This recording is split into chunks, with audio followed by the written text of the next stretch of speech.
Pak Gibson. Mari kita akan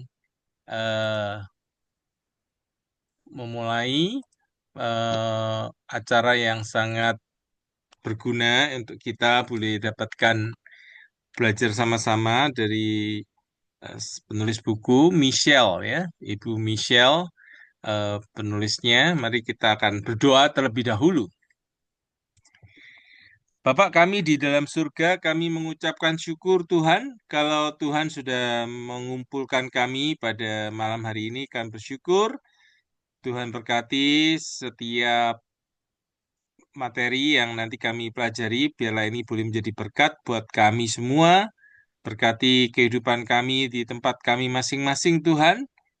Berkati biar Tuhan dipermuliakan, biar Roh Kudus berkarya mengurapi hamba-Mu dan kami semua, memakai hamba-Mu dalam segala kekurangan dan keterbatasannya, biar Tuhan Yesus saja ditinggikan. Berkati Bapak Ibu yang hadir di tempat ini dalam segala pergumulan yang ada, Tuhan memberikan solusi, jawaban melalui materi-materi yang boleh dipelajari pada malam hari ini. Berkati perekonomian kami semuanya, berkatilah pekerjaan, pelayanan, apapun yang kami kerjakan, boleh Tuhan pimpin, Tuhan tolong, dan Tuhan menopangnya. Di dalam nama Tuhan Yesus, Tuhan dan Juru Selamat yang hidup, kami sudah berdoa. Amin. Oke, Bapak Ibu, saya akan share materinya. Eh,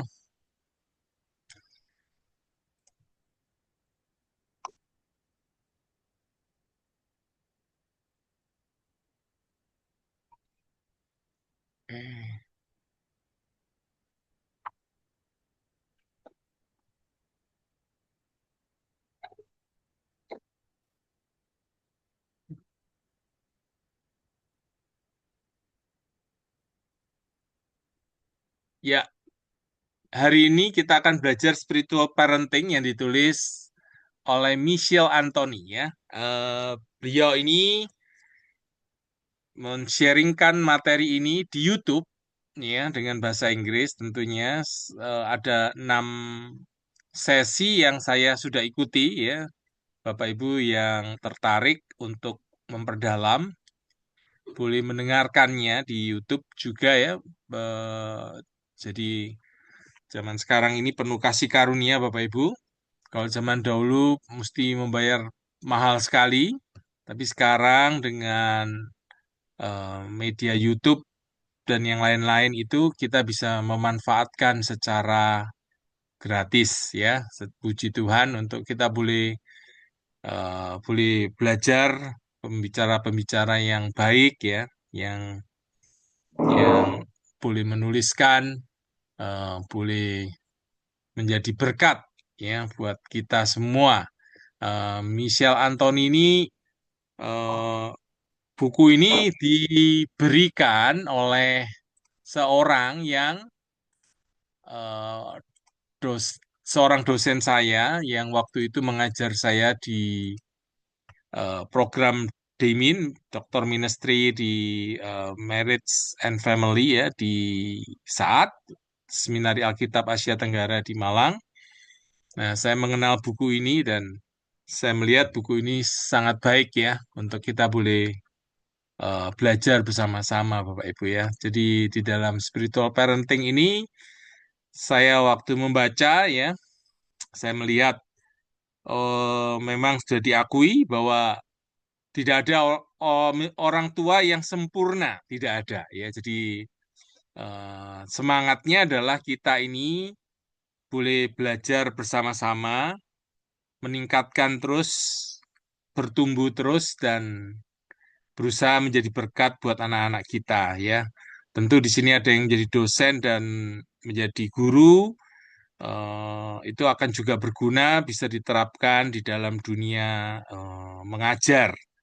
Bagi kita yang mungkin guru sekolah minggu atau sebagai orang tua, mama atau papa, kita juga bisa mempraktekkan ini bersama-sama ya. Jadi kalau ketika Bapak Ibu mendengar materi ini, Bapak Ibu merasa, lu saya masih belum bisa seperti itu ya. banyak kekurangan. Saya pikir kita dalam posisi yang sama, kita sama-sama untuk eh, berusaha untuk mempraktekkan yang kita mengerti ya, tentu bukan oleh kuat dan oleh gagah, kita bergantung Roh Kudus. Kita punya Roh Kudus Tuhan yang tinggal dalam hati ya, yang menolong kita. Mari kita mulai. eh jadi saya di dalam mendidik anak-anak ya Bapak Ibu yang Tuhan percayakan kepada kita, kita bisa fokus akhirnya hanya kepada tingkah laku yang kelihatan saja ya. Jadi eh, kita hanya fokus anak itu perlu sopan, anak itu perlu bisa menabung, bisa rapi ya. Jadi kita fokus kepada tingkah lakunya, tapi mungkin orang tua tidak terlalu memikirkan hatinya bagaimana ya. Hatinya dia apakah dia cinta Tuhan atau tidak. Nah, itu adalah sebuah kesalahan kalau hanya orang tua itu mendidik anak itu bisa baik secara moral aja, padahal dia itu bukan hanya punya moral ya, tapi dia itu dicipta menurut gambar dan rupa Allah. Gambar dan rupa Allah itu artinya dia tidak hanya punya moralitas. Jadi sangat baik kalau anak-anak dilatih punya moralitas yang baik ya. Tidak mencuri, tidak membunuh, tidak saksi dusta, itu sangat baik. Tetapi persoalannya adalah manusia yang dicipta menurut gambar dan rupa Allah ini ada ada sifat rohani di dalam diri kita. Sehingga ketika dia tidak sifat rohani tidak diperhatikan, nah ini akhirnya tentu itu tidak mencapai goal yang seperti Tuhan mau ya. Jadi apa yang Tuhan mau ya, tentunya Tuhan ingin anak-anak kita itu diselamatkan, lalu menjadi miliknya dan mengenal Dia ya, sehingga ketika anak ini punya keyakinan ya dan tujuan, keyakinan bahwa Yesus itu satu-satunya jalan dan keselamatan, maka itu akan mengarahkan kepada arah hidup dan hasil seluruh hidupnya itu ya kepada yang benar gitu ya.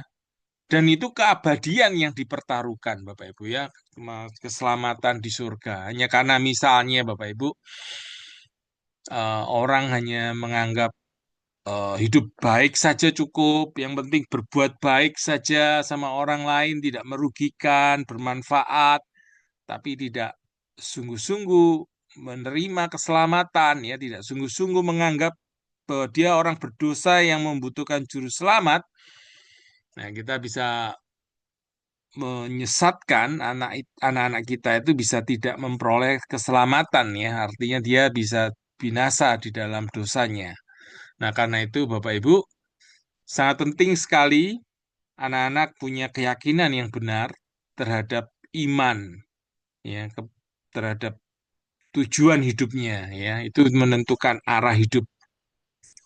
Nah, dari Michel Anthony sendiri dia mengatakan dia ingin meneruskan iman yang hidup ya, yang mentransformasi.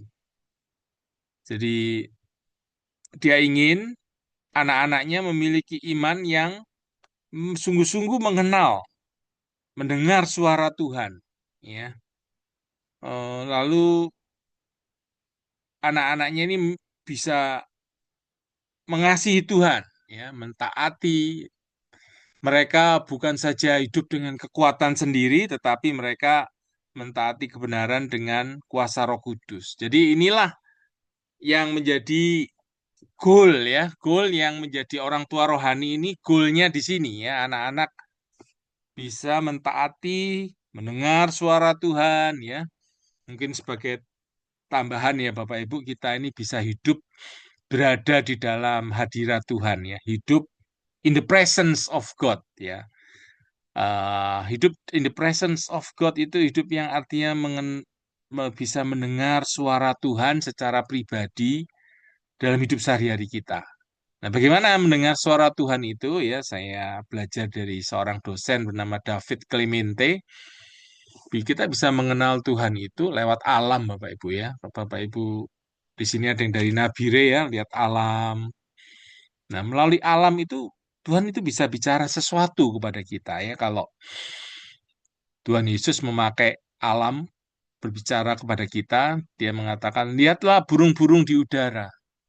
Ya, mereka nggak dipelihara, apa itu enggak ada yang memelihara, tetapi mereka diberi makan oleh Bapakku di surga. Lihatlah bunga-bunga di padang, ya, dan seterusnya, seterusnya. Jadi Tuhan bisa memakai alam ciptaannya ini untuk bicara kepada kita. Ya, nah, selain itu juga Tuhan bisa pakai orang. Orang itu boleh orang mau Kristen, tidak Kristen, ya, orang ateis. Kalau dia mengatakan kebenaran,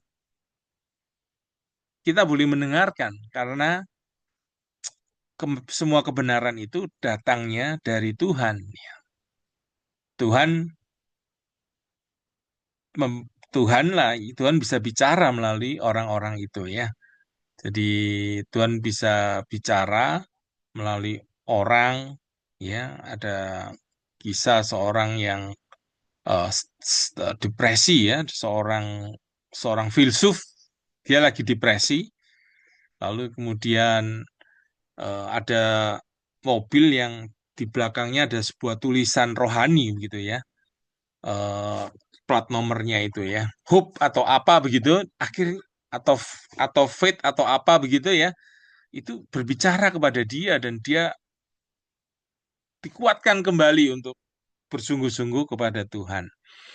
Nah, jadi Tuhan bisa bicara lewat alam ya. Itu hidup berada di hadirat Tuhan. Itu artinya kita belajar peka dengan suara Tuhan. Tuhan bisa bicara melalui orang. Tuhan juga bisa bicara melalui firman ya. Kalau disingkat AOF Bapak Ibu ya. Alam, orang, firman. Nah, oke. Jadi kalau bayangkan anak-anak kita kalau sejak kecil dilatih untuk mendengarkan suara Tuhan, hidup di hadirat Tuhan, wow, keren sekali Bapak Ibu ya. Anak-anak kita menjadi orang-orang yang bisa eh, berbeda ya, lebih bertumbuh. Nah, kita tidak bisa memberikan sesuatu yang tidak kita miliki. Nah, ini satu prinsip yang harus kita pegang.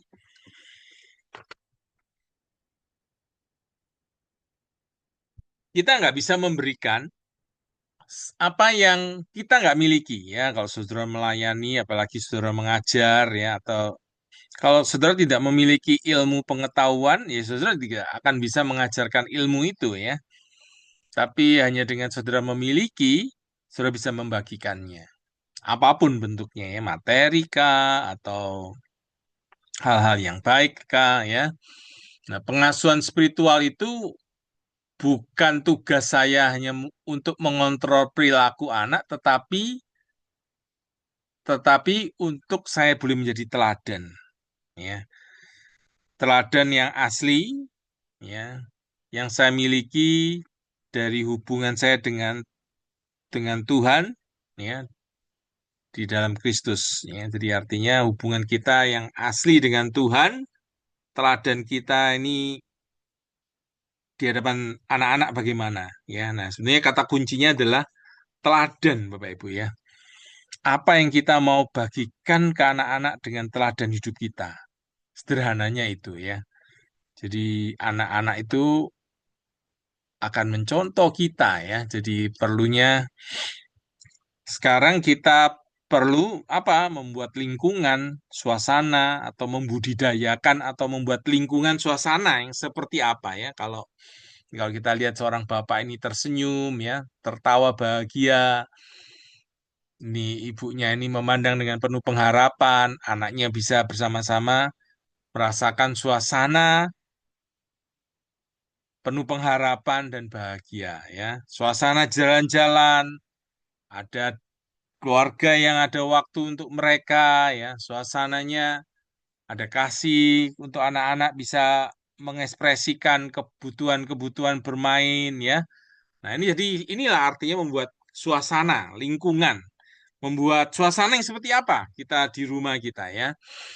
Nah, suasananya itu contoh di rumah kita lampunya terang ya, suasananya itu cerah ya. Kalau lampunya gelap suram, nah suasananya itu suram ya. Ya, jadi sangat penting kita mau membuat lingkungan yang seperti apa. Nah, jadi ada 10 hal yang kita bisa buat lingkungan atau kondisi atau suasana untuk menjadi orang tua yang rohani itu. Kita akan lihat ya. eh se- Sebelum masuk itu ya, ada di bagian materi, eh, perlunya anak-anak ini memiliki iman, ya, iman yang bertransformasi. Anak-anak kita ya diibaratkan seperti kupu-kupu, mulai dari bentuk yang dari awal sampai akhirnya menjadi kupu-kupu, dia membutuhkan sebuah proses, ya. Ketika anak-anak kita boleh punya iman yang sejati, ya maka dari dirinya akan terpancar kehidupan. Dari anak-anak kita ini akan memancarkan eh, imannya, kasihnya kepada Kristus ya, kepada sesama. Nah, tentu sangat indah sekali ya kalau orang boleh memancarkan kasih kepada Tuhan dan sesama. Nah, oke, yang pertama lingkungan ya. Lingkungan yang kita perlu buat adalah lingkungan bercerita ya. Lingkungan bercerita. Lingkungan bercerita itu maksudnya keluarga ini perlu menjadi keluarga yang suka bercerita tentang kisah-kisah yang ada di dalam Alkitab ya, kisah-kisah karya-karya Allah di dalam perjanjian lama ya, tentang Allah menciptakan, Allah yang eh, berbelas kasihan ya, ketika manusia jatuh dalam dosa, menjanjikan juru selamat. Lalu Allah kita melihat cerita-cerita pengharapan tentang dari iman Abraham. Ya, lalu kisah-kisah berikutnya kisah-kisah Daud ya yang melawan eh, Goliat sampai kisah Kristus ya dalam karya keselamatannya di atas kayu salib. Nah, tentu ya ini membuat anak-anak ini akan mengerti ya, mengerti bahwa dirinya bukan fokus hidup, tapi ada kisah yang besar, ada eh, rencana Allah yang mega ya, yang fokusnya adalah Allah itu sendiri. Dirinya bukanlah fokus. Manusia ini bukanlah fokusnya, tapi ada rancangan Allah yang besar itu menjadi fokusnya ya. Ketika kita menceritakan sebuah cerita Alkitab ya, eh, biarlah anak-anak melihat dirinya ada di mana ya, lalu kemudian itu melihat bagaimana dan kapan cerita itu terjadi, berikan selalu konteks ya, bahwa Yesus itu sang penebus, Allah Bapa itu tokoh utamanya ya. Bahkan ketika tampak orang lain yang menjadi tokoh utamanya pun kita arahkan kepada Tuhan. Jadikan Yesus itu pahlawan ya dalam hidup, yang Yesus yang mengasihi, mencintai kita secara heroik ya, mengasampingkan kebutuhan, ya, rela mati di atas kayu salib. Dia adalah Tuhan dan yang tidak berdosa ya, menjadi manusia, mati untuk kita. Dia menjawab doa-doa kita secara luar biasa, mendengarkan pergumulan kita ya, dan menaklukkan kejahatan yang ada secara luar biasa. Nah, biar anak-anak bisa mengantisipasi ya apa yang terjadi selanjutnya dalam alur cerita kepahlawanan itu dengan kisah-kisah orang tua yang menceritakan pertolongan-pertolongan Tuhan pada kita, diri orang tua. Lalu ke depan kita akan melihat bagaimana karya-karya Allah itu masih terus berlangsung. Nah, itu tadi yang pertama ya, lingkungan yang pertama itu adalah lingkungan cerita. Lalu berikutnya adalah lingkungan identitas. Lingkungan identitas ya. Identitas saja yang diingat ya. Cerita, identitas. Ya, tadi cerita yang di awal lingkungan bagaimana? Keluarga yang banyak bercerita. Lalu yang kedua, keluarga yang membuat lingkungan itu melihat diri, melihat identitas yang di dalam Kristus. Ya, bagaimana identitas di dalam Kristus? Di dalam Efesus 1, kita ini orang yang telah dipilih, diadopsi, ditebus, dimeteraikan, diberi warisan di dalam Kristus. Nah, jadi kalau anak-anak punya gambaran diri yang tepat ya Bapak Ibu ya, ini konsep dunia ini akan tidak bisa mengalahkan dia dalam hal identitas ya. Kalau dunia ini kan konsepnya kamu berharga kalau kamu pinter, berprestasi, dia anggapan orang itu bagus.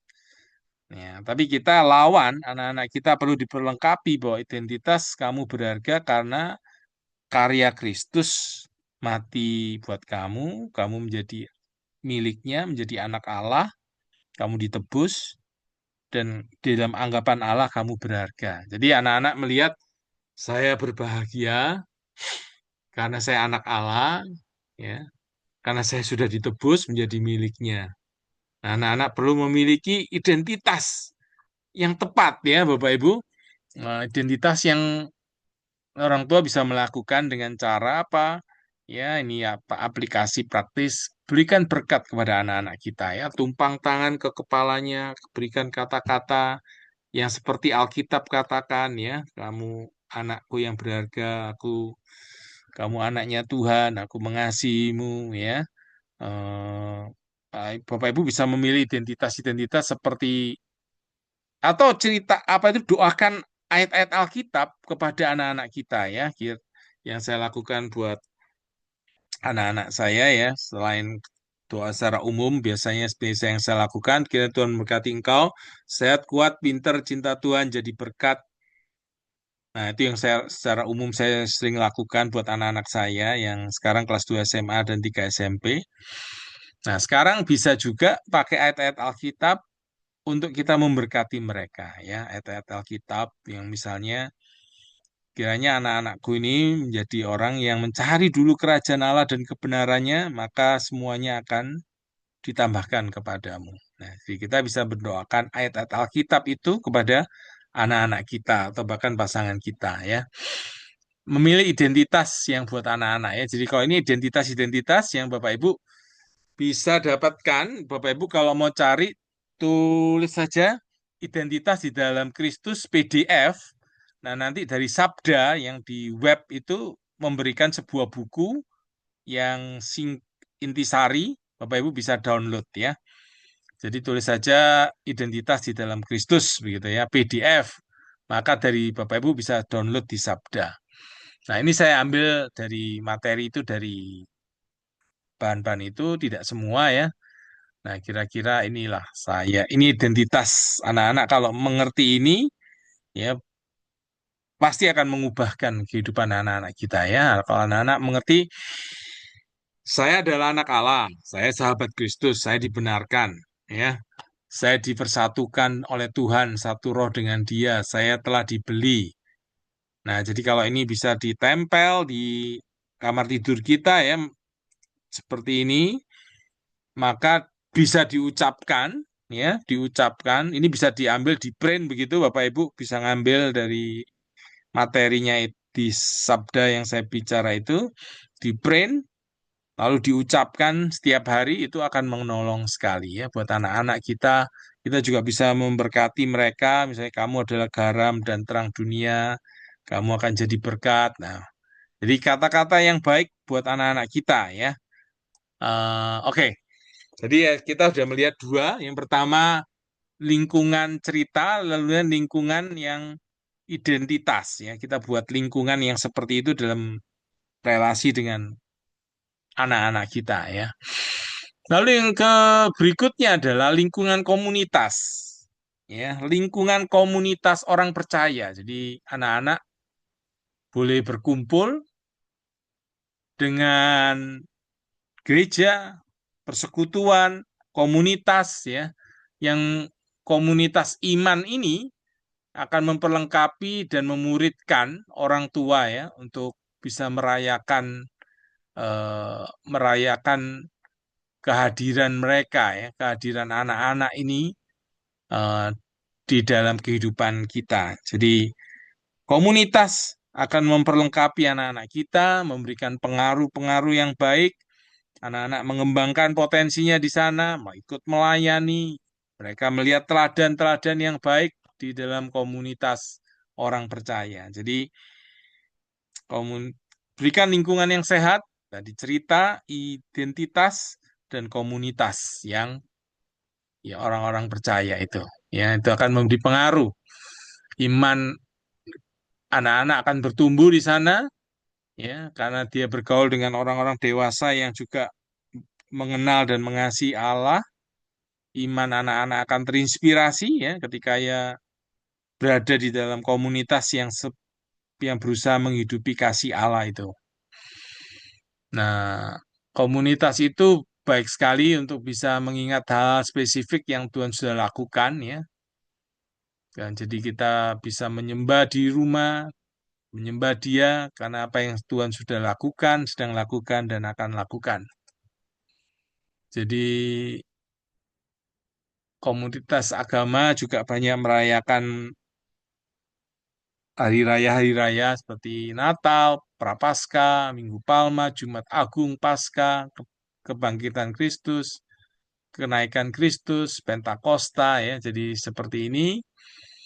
Nah, eh, ibadah itu juga menawarkan ya sukacita, boleh memiliki keyakinan yang sama dengan orang lain begitu ya, sama-sama membakar semangat, membakar iman ya, membakar iman kita lebih sungguh-sungguh lagi karena melihat ada orang-orang yang mengasihi Tuhan. Anak-anak akan bertumbuh di situ. Jadi kita sediakan lingkungan cerita, iman, komunitas orang percaya. Kemudian lingkungan seperti apa yang diberikan lagi? Lingkungan pelayanan. Artinya apa? Artinya anak-anak diizinkan untuk terlibat di dalam keluarga, ya, melayani, menolong, melakukan pekerjaan-pekerjaan rumah. Jadi kegiatan melakukan pekerjaan rumah itu oleh Michel Antoni ya disebut pelayanan.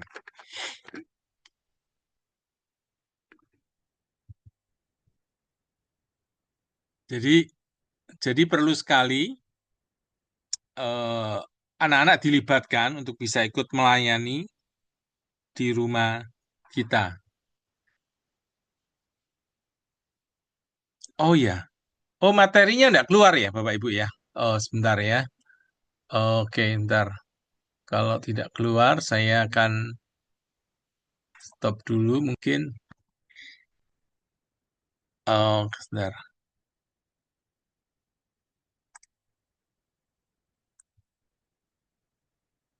Muncul Materinya, Pak, cuma kecil dia. Muncul dia cuma jadi bagi dua layar dia Pak. oh kalau gitu Di saya HP saya besarkan muncul Pak. saja ya. Saya besarkan saja Ya, supaya, tidak eh, terbagi layarnya Pak. oke oke. Nah kalau begini udah oke? Ya ini baru nih Pak, satu dia. Oke Baru ya. jelas. Ya oke, terima kasih untuk itunya. Sebentar ya. Dan tolong dimatikan ya Bapak Ibu ininya. Saya lanjutkan lagi. Terima kasih. Oke. Jadi kita udah melihat tadi lingkungan yang kita perlu buat sebagai orang tua ada lingkungan cerita, lingkungan yang beridentitas, lingkungan komunitas orang percaya, kemudian lingkungan melayani, ya, lingkungan melayani. Jadi anak-anak dilibatkan untuk melayani di rumah kita, melakukan apapun tugas-tugas di rumah begitu ya, tugas membantu pekerjaan rumah di rumah anak-anak dilibatkan di sana. Bahkan anak-anak bisa dilibatkan untuk kita melayani, boleh di gereja, boleh juga ada yang menarik sekali ya kalau di Amerika itu pergi ke rumahnya orang, eh, melakukan bersih-bersih di sana ya. Waktu itu Michel Antoni ajak anaknya ke rumah seorang yang dari eh, luar negeri yang tinggal di Amerika ya. Lalu orang itu bingung, kenapa mau ke sini? Ya ibu itu tanya, loh saya ingin membantu, apakah perlu di rumahmu saya bisa cuci-cuci atau membersihkan barang-barang apa. Kemudian ibu itu bersedia. Nah, lalu mereka Michelle Anthony itu dan anaknya itu bekerja ya membersihkan barang-barang di situ. Lalu kemudian ibu itu tanya, "Loh, kenapa kok kamu melakukan hal ini?" Ya, Michelle Anthony cerita, "Ya karena Tuhan cinta saya ingin membagikan cinta itu kepada ibu." Nah, ibu itu tersentuh dan dia mengatakan kepada Michelle Anthony ya dan anaknya, "Ya, saya itu udah lama sekali ya bergumul dengan iman saya. Saya berdoa sama Tuhan supaya Tuhan kirimkan malaikat Tuhan yang bisa untuk menguatkan iman saya, yang untuk meneguhkan iman saya, untuk ada orang yang bisa datang untuk bisa meneguhkan iman." Nah, ternyata dengan kehadiran Michelle Anthony dan anaknya itu ya, Michelle Anthony seorang wanita dan anaknya yang membersihkan rumah di situ itu sangat menyentuh ya. Ibu itu merasakan aku mau mengikut Tuhan sungguh-sungguh. Tuhan itu begitu nyata ya menjawab doaku ya. Ibu itu berkata begitu. Nah, ibu itu sangat dikuatkan. Nah, Bapak Ibu, eh, anak-anak bisa dilibatkan untuk melayani ya, melayani. Karena pertanyaannya adalah eh, apa itu? eh, ada pertanyaan yang bagus ya, yang apakah hari ini bagaimana kamu sudah melayani keluarga hari ini? Ya, nah ini pertanyaan, ada sesuatu pertanyaan yang bagus di dalam keluarga Michelle Anthony itu ada pertanyaan seperti ini satu dengan yang lain pada waktu makan malam. Nah, Dallas Willard, seorang pe- penulis ya, tulis buku Kristen, dia juga mengatakan, saya seringkali dapat melayani orang lain hanya sebagai tindakan kasih dan kebenaran. Tetapi saya mungkin melayani orang lain juga untuk melatih diri saya sendiri ya, melatih untuk melawan kesombongan saya. Contoh bayangkan, Michel Anthony itu Bapak Ibu, dia seorang doktor, dia mau ketemu orang yang mungkin pendidikannya jauh di bawah dia, mau ke rumahnya, mau membersihkan, mencuci piringnya atau membersihkan barang-barangnya di situ kan itu itu berarti kan harus merendahkan diri Bapak Ibu ya. Nah, jadi melayani itu menolong untuk melatih untuk kita tidak sombong, tidak menjadi orang yang kepemilikan ya. Kalau rasanya suatu pegang itu yang punya itu dipegang erat-erat begitu, kita bisa menjadi orang yang bisa melepaskan kepemilikan kalau memang itu perlu ya. Seperti Tuhan melepaskan dirinya, artinya dia merendahkan dirinya ya, menjadi manusia untuk melayani kita. Nah, juga melayani itu bisa menolong kita melawan iri hati, kebencian, atau ketamakan. Dalam hal ini, pelayanan saya yang saya lakukan itu sebagai sebuah disiplin kehidupan rohani. Itu yang Dallas Willard katakan ya. Nah, oke, kita sudah selesai di bagian itu. Kita masuk kepada kita perlu membuat anak-anak kita itu kita menyediakan lingkungan yang keluar dari zona nyaman. Apa itu keluar dari zona nyaman? Ya, artinya Bapak Ibu, eh, Artinya kita itu manusia ini suka dengan yang namanya kenyamanan, ya, tidak suka dengan namanya kesulitan, masalah, sehingga orang tidak suka untuk masuk keluar zona nyaman. Padahal kalau kita mau anak kita bertumbuh, ya, diri kita pun bertumbuh itu ketika kita berani keluar zona nyaman. Artinya berani menghadapi kegagalan kita, penderitaan hidup kita, kesulitan-kesulitan kita, ya Tuhan izinkan itu. Nah, jadi dalam hidup kita itu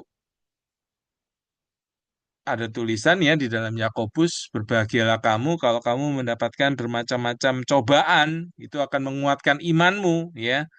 Nah, kita perlu memberikan link, kita perlu mengizinkan anak-anak kita itu masuk kondisi yang sulit, berat, bergumul, ya. Nah, ini kan kita orang tua itu cenderungnya kan kita nggak mau anak kita itu susah. Kita berusaha mau memberi yang terbaik buat anak kita. Kita nggak mau anak kita itu kena bully, ya. Kita langsung maju ke kelas, ke sekolah untuk melakukan sesuatu, ya. Jadi artinya kita rindu anak kita itu tidak menderita, tidak mengalami hal-hal yang buruk. Nah, Bapak Ibu, itu dalam batas-batas tertentu itu sangat baik, tidak apa-apa, tidak ada yang salah. Hanya memang kadang-kadang Tuhan itu untuk menolong anak kita bertumbuh, ya, Tuhan mengizinkan untuk masalah kesulitan hidup itu menjadi bagian dalam kehidupannya, ya. Anak saya sendiri pernah mengalami patah tulang, ya. Dan itu saya yakin mengubah hidupnya, ya, mengubah hidupnya. Mungkin dia mengalami bermacam-macam pergumulan, kesulitan, itu juga mengubah dia, ya. Jadi izinkan kesulitan-kesulitan hidup itu ada di dalam hidup anak-anak kita, ya. Itu yang akan menolong mereka tidak mencari kenyamanan, tapi kehidupan iman yang radikal bagi Kristus, ya, hidup yang artinya sungguh-sungguh eh, bergantung kepada Tuhan. Jadi bukan kenyamanan itu yang menjadi yang utama, ya. Ini Francis Chan itu memberikan perkataan, hidup terasa nyaman saat Anda memisahkan diri dari orang-orang berbeda dengan Anda. Tapi Allah tidak memanggil kita untuk merasa nyaman, Dia memanggil kita untuk mempercayainya sepenuhnya, sehingga kita tidak takut untuk menempatkan diri kita dalam situasi di mana kita akan berada dalam masalah jika Dia tidak datang. Jadi contoh murid-murid yang mengalami masalah, ya, contoh seperti angin ribut di kapal, ya, mungkin dalam kehidupan kita kita pun mengalami angin ribut, ya. Kalau tadi cerita dengan seorang dari Nabire, ya, cerita masalah bahaya dari KKB, ya, orang-orang yang mau mendirikan Papua merdeka, keamanan jadi sangat tidak mudah, ya, ya, dan mungkin mendapat pergumulan-pergumulan, ya, dianggap di sana sudah melayani, sudah memberikan hidupnya, dianggap kamu di sini cari rezeki di tanah orang, begitu, ya, mungkin dipandang rendah dan seterusnya. Nah, Bapak Ibu, biarlah itu boleh menjadi bagian yang membentuk kita, dan tentunya hal-hal kesulitan hidup juga perlu kita izinkan untuk anak-anak kita pun dibentuk, untuk mereka pun akhirnya mencari Tuhan dalam pergumulan-pergumulannya, ya. Nah, sekarang kita masuk kepada link berikutnya, ya. Biarlah anak-anak kita juga mendapatkan lingkungan tanggung jawab. Artinya apa? Anak-anak itu mengambil tanggung jawab untuk kepemilikan atas hidupnya. Ya, artinya dia bertanggung jawab untuk kesehatannya, kebersihan fisiknya, ya. Memanfaatkan karunia-karunianya untuk dia mengembangkan potensi-potensinya dan sumber daya yang mereka sudah dapatkan. Jadi anak-anak belajar bertanggung jawab untuk eh, dalam hal-hal kehidupan ini ya. Jadi tanggung jawab itu tidak hanya secara ini aja, tapi bisa tanggung jawab secara rohani, Bapak Ibu ya. Jadi artinya anak-anak kita dipanggil untuk melihat ada orang-orang yang belum diselamatkan. Mereka juga boleh menjadi tanggung jawab kita mendoakan mereka, menceritakan kabar baik buat mereka ya. Jadi tanggung jawab itu bukan sebagai beban, tapi sebagai panggilan Tuhan untuk panggilan Tuhan yang besar yang dipercayakan kepada kita. Jadi anak-anak dilatih bertanggung jawab ya. Contoh tanggung jawab itu adalah mereka berbahagia. Mereka tanggung jawab dengan kebahagiaan mereka. Emosinya, mereka nggak bisa ngatur emosi, bisa ngatur. Oh, jadi banyak orang Bapak Ibu ya karena tidak bisa mengendalikan emosi, mereka melakukan kejahatan-kejahatan, pembunuh dan seterusnya. Hanya karena tidak bisa mengendalikan emosinya ya, mereka celaka, mereka mencelakakan diri dan orang lain. Banyak kejadian di jalan, tabrakan, apa itu karena emosional yang tidak bisa dikontrol misalnya. Nah, peran kita sebagai orang tua mengajarkan anak-anak ini bertanggung jawab ya.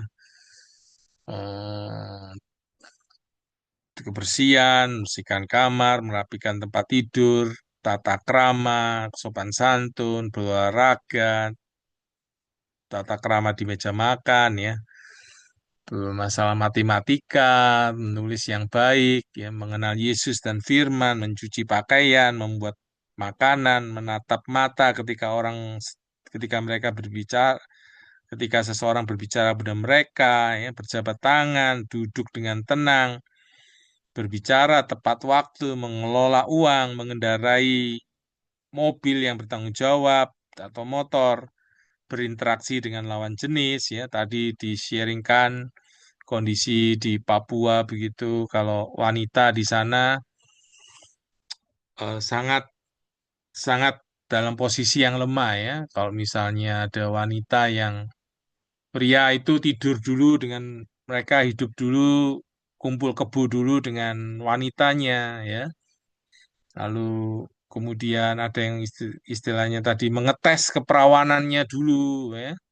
Ada yang nanti kalau sudah apa itu tinggal bersama, kamu bisa nggak melahirkan anak laki-laki, ya kan? Kalau sudah bisa semua itu, bisa nggak kamu merawat keluargaku? Nah, coba bayangkan sangat wanita menjadi sangat tidak tidak dihargai ya, tidak kurang dihargai. Dianggap wanita itu sebagai barang karena sudah dibeli ya dengan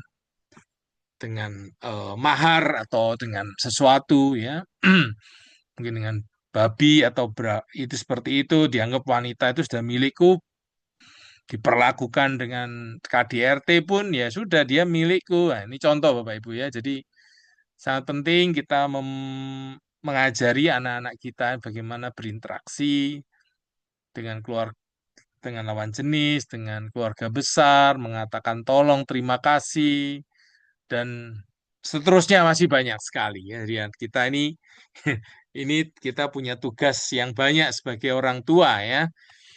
Saya harus jujur bahwa saya masih juga banyak kekurangan sebagai orang tua ya. Ketika baca ini saya juga melihat oh masih banyak yang saya kurang, masih banyak saya lemah di sana sini. Jadi kita belajar bersama-sama ya. Nah, yang berikutnya adalah tadi lingkungan cerita, lingkungan identitas ya, memberikan identitas, lingkungan kita sediakan lingkungan komunitas orang percaya, berani keluar zona nyaman, kemudian tanggung jawab. Nah, sekarang lingkungan koreksi. Artinya apa koreksi itu? Disiplin ya. Kalau di dalam Ibrani 12 ayat 11 sampai 13 saya bacakan buat eh, Bapak Ibu semua ya, Ibrani 12 ayat 11 dan 13. Dikatakan, memang tiap-tiap ganjaran pada waktu ia diberikan tidak mendatangkan sukacita tetapi duka cita. Tetapi kemudian ia menghasilkan buah kebenaran yang memberikan damai kepada mereka yang dilatihnya. Sebab itu kuatkanlah tangan yang lemah dan lutut yang goyah, luruskanlah jalan bagi kakimu, sehingga yang pincang jangan terpelecok tetapi menjadi sembuh. Nah, disiplin ini memang akan melibatkan yang namanya meliputi masa-masa pain ya, sakit. Anak itu didisiplin, diizinkan mengalami rasa sakit. Ya, ini lalu orang tua berkesempatan membangun dalam kasih dan ada sebuah visi untuk tujuannya penyembuhan intinya. Nah, Bapak Ibu ini dikisahkan oleh Michel Anthony suatu hari anaknya itu ada anaknya wanita yang yang dalam hal mengatur keuangan sangat lemah sekali ya. Dikasih uang habis ya, belum waktunya dalam 30 hari tinggal masih kurang berapa hari itu sudah habis. Lalu kemudian ya Bapak Ibu, lalu kemudian suatu hari waktu dia sudah umur 16 tahun, dia pergi ke dia suka berselancar gitu ya. Waktu itu ditawarin oleh seorang di situ ya, salesnya mengatakan, ayo beli ini selancarnya khusus untuk kamu ini, bisa dikasih gambar yang khusus, yang istimewa, yang tidak ada di lainnya. Jadi dibuat khusus untuk pembeli gitu. Nah dia mau, dia nggak tanya harganya berapa apa. Nah ternyata setelah udah beli ya itu selancar ya, selancar air di laut itu. Nah, setelah 1 bulan setelah itu udah ditelepon sama toko itu diberitahu ini sudah selesai nih. Harganya $1.000. Waduh, kaget sekali ya si wanita ini, anaknya ini namanya saya lupa namanya. Sental kalau tidak salah ya.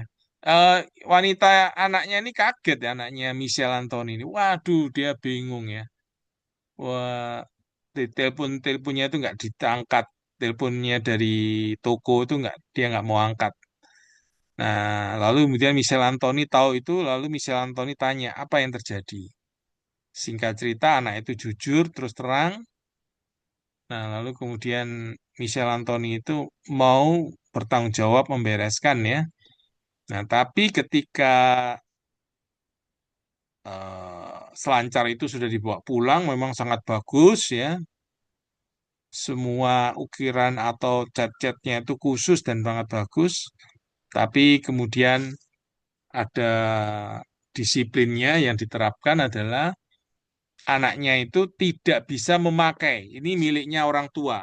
Kamu belum bisa pakai. Kamu harus bayar dulu sebesar $1.000 baru kamu boleh pakai. Waduh, sangat.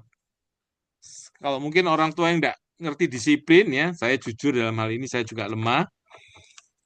Orang tua nggak ngerti disiplin ya biasanya udah kasih aja lah, kasihan sama anak-anak itu. Tapi itu keluarga Michel Anthony ini ya, menerapkan disiplin, kamu harus kerja.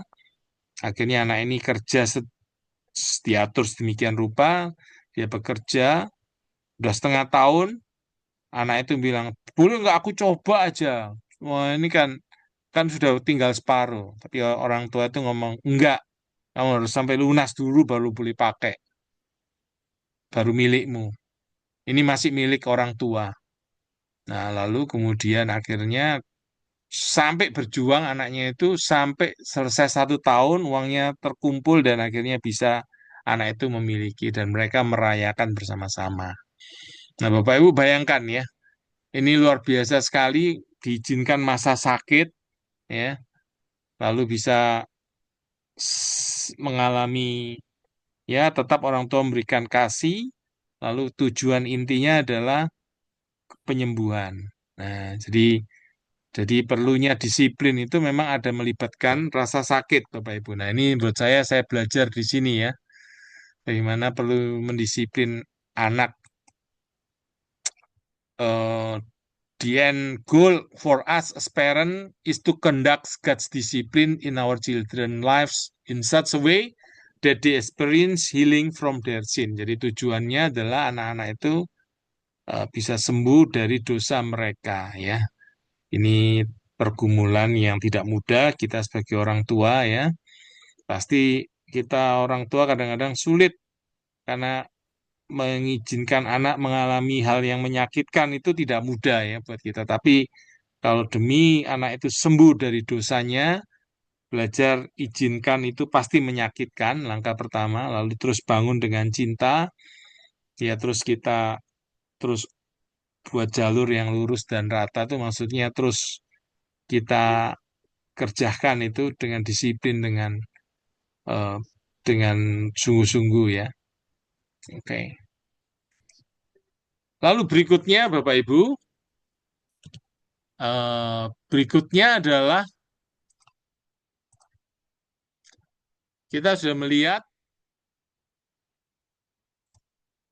tadi kita perlu sediakan kalau menjadi orang tua rohani perlu kita sediakan lingkungan yang ada cerita, lingkungan yang bercerita ya, lingkungan yang ada identitas ya, beridentitas rohani. Anak-anak mengenal siapa identitasnya di dalam Kristus. Seorang berharga, dikasihi, anak Allah ya. Lalu kemudian berikan lingkungan ada komunitas orang-orang beriman. Kemudian kasih kepada mereka itu berani keluar dari zona nyaman, ya lingkungan yang berani keluar zona nyaman, berani menghadapi kesulitan-kesulitan hidup, diizinkan ada masalah-masalah ya. Lalu kemudian mereka itu diizinkan ada lingkungan yang bertanggung jawab, ya ambil tanggung jawab dalam kehidupannya. Lalu kemudian tadi kita melihat ada lingkungan eh, disiplin, ada disiplin ya. Lalu kemudian sekarang kita memberikan pada anak-anak lingkungan yang penuh kasih dan rasa hormat. Apa ini artinya? Artinya Bapak Ibu, kita rindu anak-anak kita itu punya kasih dan hormat. Mereka memiliki kasih dan hormat kepada Tuhan, kepada orang lain, kepada orang tua, kepada sesama. Nah, tapi untuk bisa seperti itu Bapak Ibu ya, kita perlu orang tua dulu melakukannya ya. Ada tertulis ini, tanpa kasih iman kita menjadi sia-sia. Lingkungan yang kita buat ini mengakui anak-anak membutuhkan lingkungan yang penuh kasih dan rasa hormat agar mereka dapat bebas untuk menerima dan memberikan kasih karunia Allah. Ya, bawaan dalam lingkungan ini adalah nilai-nilai bahwa anak-anak itu dihormati di mata Tuhan karena mereka itu adalah gambar dan rupa Allah. Ya, kita berbicara kepada mereka dan berkomitmen di mana kasih itu dan kasih karunia itu tidak ditahan hanya karena kamu salah, kamu melakukan dosa atau ketidakpantasan. Jadi kasih karunia dan kasih itu diberikan kepada anak-anak kita. Jadi anak-anak kita boleh melihat contoh teladan dari kita ya. Jadi itu prinsipnya seperti orang menabur menuai, Bapak Ibu menuai ada kasih dan hormat di dalam rumah tangga itu ya. Bapak Ibu mengasihi dan menghormati pasangan, Bapak Ibu mengasihi dan menghormati anak-anak, maka mereka pun juga akan bisa memiliki kasih dan hormat. Contoh ini firman Tuhan dalam Markus 12 ayat 30-31. Kasihlah Tuhan Allahmu dengan segenap hatimu dan dengan segenap jiwamu dan segenap akal budimu dan dengan segenap kekuatanmu. Nah ini, dan hukum yang kedua ialah kasihlah sesamamu manusia seperti dirimu sendiri. Tidak ada hukum lain yang lebih utama daripada kedua hukum ini ya. Dalam Yohanes dikatakan 1 Yohanes 1 ayat 4 ayat 19. We love because he first loved us. Ya. Kita mencintai karena Tuhan itu lebih dahulu mencintai kita. Nah, jadi panggilan Tuhan memang untuk kita anak-anak bisa mengasihi, ya, mengasihi Tuhan, mengasihi sesama.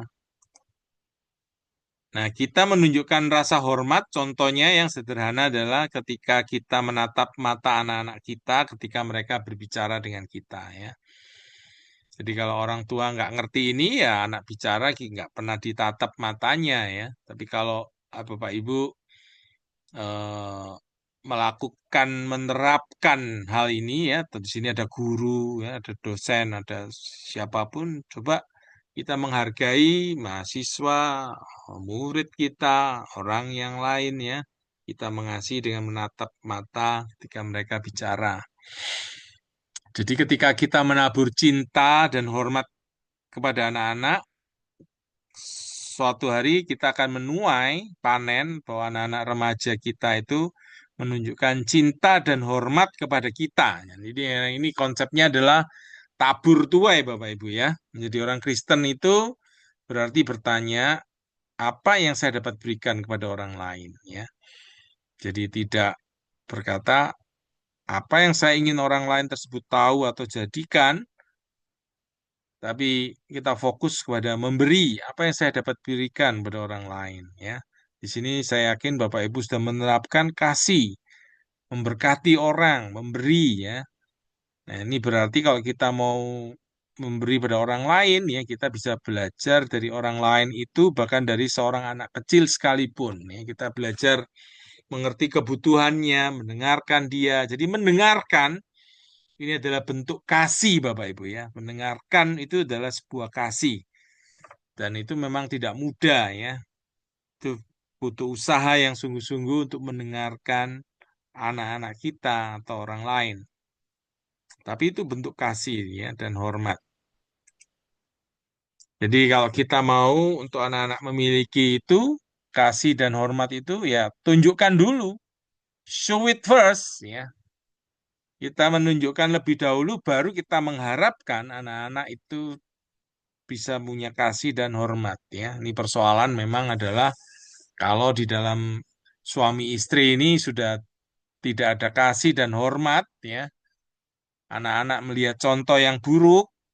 Nah, ini memang sangat tidak mudah, Bapak Ibu, ya. Jadi di sini kita butuh kasih karunia Tuhan. Kita mohon Tuhan menolong supaya ketika misalnya kita gagal, ya, kita orang tua gagal di sini, kita mohon kasih karunia mulai dari kita dulu, ya, belajar untuk menerapkan hal ini supaya anak-anak bisa meniru dan mencontoh. Sehingga anak-anak ini akan membawa kepada generasi-generasi yang berikutnya, ya. Kalau dia bisa menghormati, mengasihi dirinya, ya, menghormati, mengasihi pasangan, nanti dia berkeluarga, anak-anak pun mendapatkan hal yang sama. Oke, yang berikutnya adalah lingkungan untuk mengetahui. Apa maksudnya? Ya, lingkungan mengetahui ini lingkungan yang artinya mau mengenal Tuhan, mau mengetahui Tuhan, ya, mau menjunjung, mau mengenal kebenarannya, ya, yang anak-anak perlu untuk tahu siapa itu Tuhan, ya. Ya, Michel Antoni mengatakan kita mengenal Tuhan saat kita membangun hubungan dengannya. Dia telah memberi isyarat kepada kita untuk datang dan kita telah menerima undangannya sepanjang perjalanan sepanjang perjalanan kita ini, ya, kita berinteraksi, berdialog dan berkomunikasi dengan Tuhan, ya. Beberapa hari adalah dipenuhi dengan kegembiraan dan penemuan, sementara yang lain hari-hari yang lain bisa tenang, kontemplatif. Hubungan kami sama sekali tidak dapat diprediksi, artinya ketika kami menjalani hidup bersama, kami merasa hidup dan terdolong oleh kehadirannya. Artinya Bapak Ibu, relasi dengan Tuhan itu sangat menarik, ya. Kita bisa mendengar suaranya, ya, melewat macam-macam macam-macam alam, orang, firman. Nah, kondisi mengetahui ini, kondisi tahu ini itu juga bisa diterapkan dalam keluarga kita ya. Saya berusaha terapkan untuk anak-anak belajar memberitahu kondisi mereka ya. Contoh ada satu peristiwa dalam anak-anak eh, adiknya marah sama kakaknya karena kakaknya waktu setir lepas tangan lalu pegang lagi setirnya, adiknya merasa takut, lalu kakaknya itu melakukan ketika pulang dari gereja gitu ya melakukan tindakan untuk berputar masuk ke sebuah dep- ke arah toko ya, toko ke tempat makanan begitu, lalu kembali. Adiknya bingung ini kok kenapa, tapi kakaknya nggak cerita.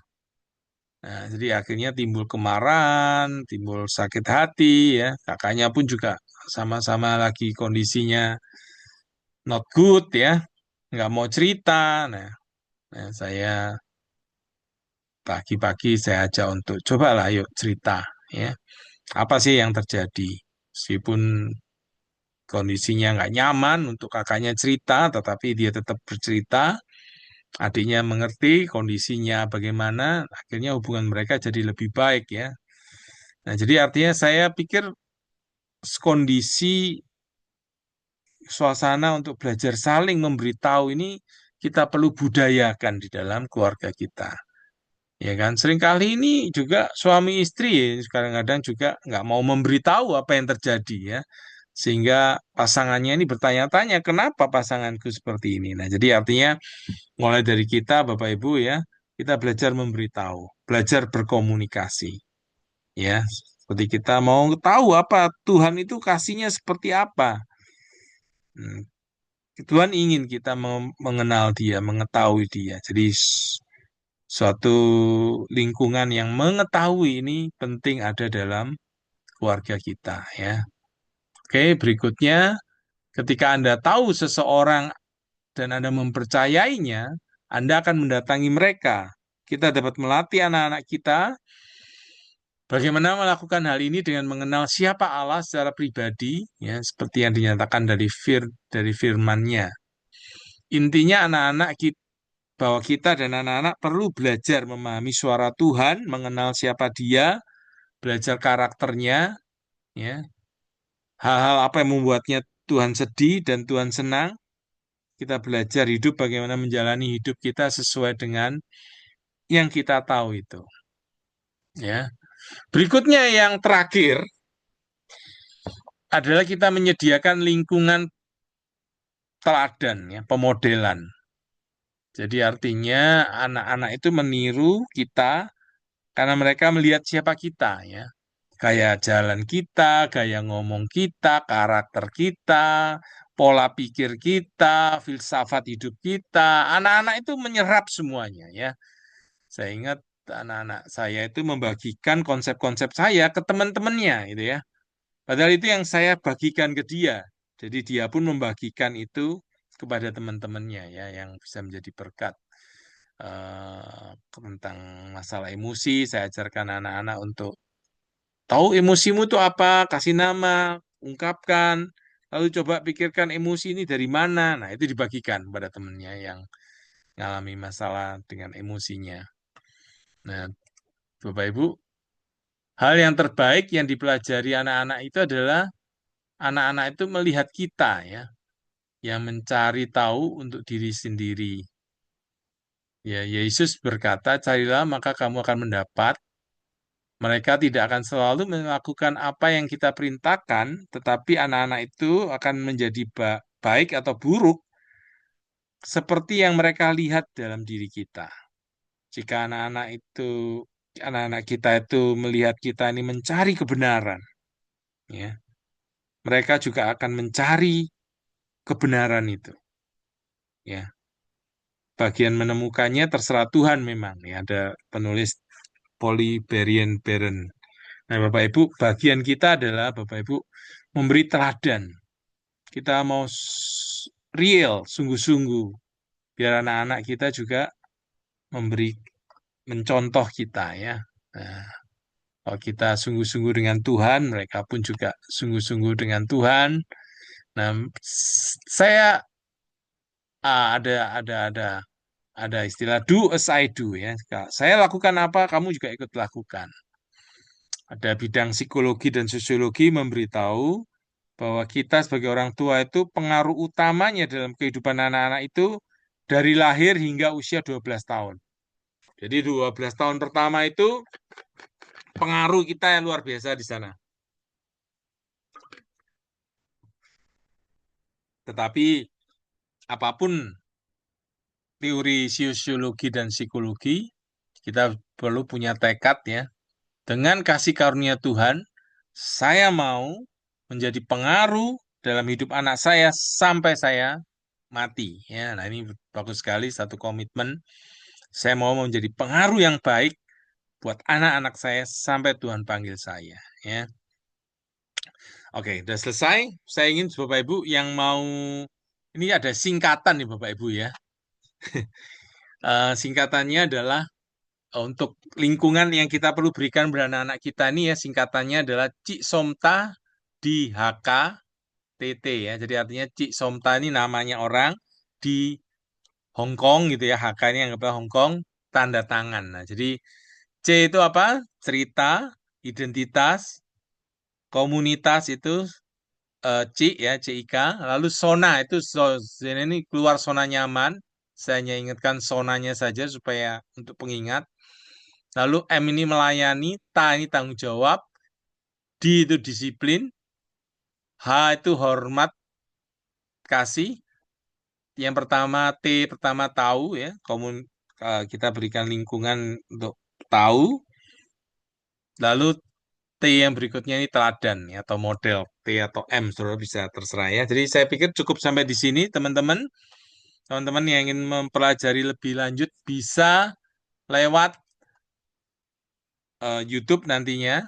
Silakan teman-teman eh, mau mau menambahkan, share atau ingin melengkapi atau bertanya, silakan. Kita di sini belajar sama-sama ya. Silakan. Terima kasih untuk kehadiran Bapak Ibu. Saya sangat menghargai. Silakan kalau teman-teman ada yang ingin menambahi ya, yang ingin melengkapi atau bertanya. Terima kasih Pak Andi. Ya, terima kasih sudah mengikuti. Teman-teman silakan kalau ada yang ingin melengkapi atau ingin bertanya, ingin ingin eh, sharing juga boleh ya. Silakan. Saya berikan waktu kesempatan. Iya, selamat malam Pak Daniel. Ya, Pak Gibson. Ya, Iya, silakan. udah cukup lama nggak ikut nih karena kesibukan Pak. Ya, Kebetulan ya, juga tadi tadi sore di rumah ada kegiatan ibu-ibu Pak. Jadi setiap Sabtu di gereja kami itu ada kegiatan ibu-ibu baru selesai tadi sehingga saya bisa ikut kegiatan ya. ini. Saya mau berbagi Pak. Jadi Silakan, Pak. sangat bagus sekali tadi materinya itu ya bagaimana juga kita sebagai orang tua kita bisa hadir di dalam kehidupan anak-anak itu ya. Jadi saya berbagi Pak. Jadi kebetulan anak saya ini yang pertama ini dia mau masuk ke perguruan tinggi. Jadi salah satunya memang dia mencari di UB di Malang sana Pak. Jadi dia udah mengikuti dengan pakai nilai prestasi juga tidak masuk. Lalu yang kedua kemarin pakai UTBK dia harus dia ujian secara nasional juga tidak lulus. Lalu yang terakhir adalah mandiri. Nah, saya melihat gini Pak. Jadi anak saya itu saya lihat dia secara psikologi dia sedikit agak terpukul. Jadi agak sedikit dia ini. Tapi kami sebagai orang tua di dalam hal-hal seperti itu kami selalu hadir Pak. Jadi ketika dia mau menunggu pengumuman dia kelulusan dia waktu dia mengambil ke UB itu, jadi kami selalu di samping dia waktu dia melihat, dia memang agak ketakutan ya, dia tidak mau dia melihat hasilnya itu. Jadi saya sendiri yang melihat, jadi ketika saya lihat memang dia tidak lulus, lalu saya peluk dia nangis, saya peluk dia, lalu kita kasih semangati dia, kita kasih tahu masih banyak juga cara Tuhan juga masih banyak untuk bisa untuk menata masa depan. Lalu kita doakan dia Pak. Jadi ketika kita doakan dia, saya melihat kehadiran seorang tua itu ketika di dalam perjuangan anak itu sangat apa Pak, sangat memiliki kontribusi yang besar buat anak itu sendiri secara psikologi. Karena memang dia mendambakan terus, dia memang sudah bercita-cita, dia berusaha, dia harus ke Jawa. Ya memang mungkin secara akademik ya dia memang cukup Pak, dia bisa, tapi mungkin karena antara di sini dengan di Jawa mungkin dari secara pendidikan mungkin cukup jauh sehingga dia berjuang dan tidak bisa lulus ke sana, tapi dia berusaha terus. Saya bilang kami sebagai orang tua, apapun yang kamu lakukan, kami akan tetap support kamu, kami akan tetap dukung kamu. Lalu kita kasih tahu, kita beritahu juga bahwa jangan lupakan Tuhan, karena bagaimanapun Tuhan itu akan menyertai kita. Ketika kita mengandalkan Tuhan, Tuhan akan bisa membuka jalan dengan berbagai cara.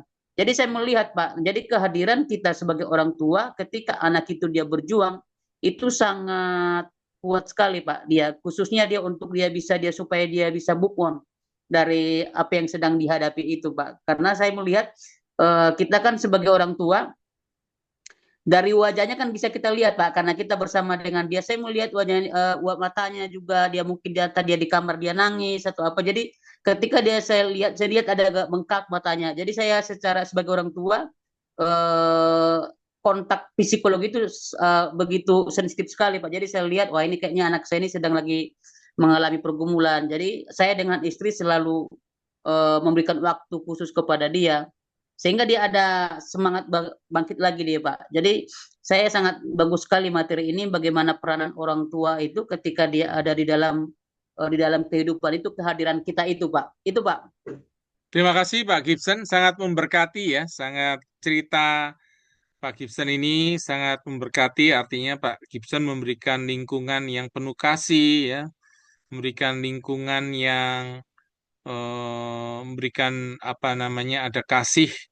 Ya itu tentu bisa ada lingkungan-lingkungan yang tadi seperti diberikan itu diterapkan bersama-sama ya. Tentunya ada beberapa lingkungan yang langsung bisa diterapkan, artinya mengetahui Tuhan ya, bahwa Tuhan itu punya maksud, lalu mengizinkan dia keluar dari zona nyaman ya, diizinkan misalnya mengalami kegagalan ini ya. Jadi memang Bapak Ibu, kalau kita mengerti, ini akan sangat menolong untuk kita bisa menjadi orang tua yang seperti Tuhan mau, begitu ya. Terima kasih untuk contoh dan kisah yang dibagikan Pak Gibson ya, sangat melengkapi kita. Apakah ada lagi teman-teman yang ingin menambahkan lagi ya, Bapak Ibu, kehadiran Bapak Ibu sangat memberkati. Saya sangat menghargai kita boleh melayani bersama-sama pelayanan keluarga ini ya. Materi ini ditaruh di YouTube. Nanti Bapak Ibu bisa pakai ulang untuk mengajarkan di tempat masing-masing misalnya. Lalu kalau butuh PowerPoint nanti saya bisa bagikan gitu ya. Terima kasih. Ada lagi Kak yang ingin bercerita, ingin melengkapi dengan pengalaman-pengalaman Bapak Ibu? Silakan kalau masih ada atau ada yang ingin bertanya, silakan. Bagaimana? Apakah ada Bapak Ibu yang ingin menambahkan? Kita di sini saling memberkati ya. Terima kasih Pak Gibson. Ada Izin lagi Pak, Bapak? Ya, mari silakan Pak Andi. iya nanti bisa disampaikan link YouTube-nya Pak ya untuk bisa di-review Ya, supaya lebih lagi apa? sebetulnya tulis aja nama Daniel Irot Pak. Daniel Irot begitu aja udah nanti bisa masuk di Oh, link. Daniel Irot Pak ya, Ya, langsung Daniel aja ya. Irot. Ya, Daniel Oke Irot siap Pak. seperti yang tertulis di dalam undangannya ya. Gini aja, Bapak Ibu udah Siap. bisa untuk masuk. Ya, ada lagi Kak yang Oke ingin siap. menambahkan? Terima kasih Pak Andi udah bertanya Siap. hal itu. Apakah ada Ya. lagi yang ingin melengkapi dari pengalaman Bapak Ibu? Saya tutup nih rekamannya.